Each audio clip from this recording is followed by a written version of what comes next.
অদ্ভুত বন্ধন গড়ে উঠল। খাদিজা রাদিয়াল্লাহু তাআলা আনহা সব সময় নবীজির পাশে ছিলেন।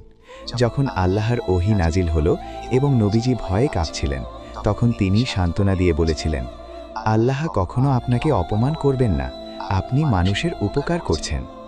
তিনি ছিলেন নবীজির জীবনের সুখের সময়ের ছায়া।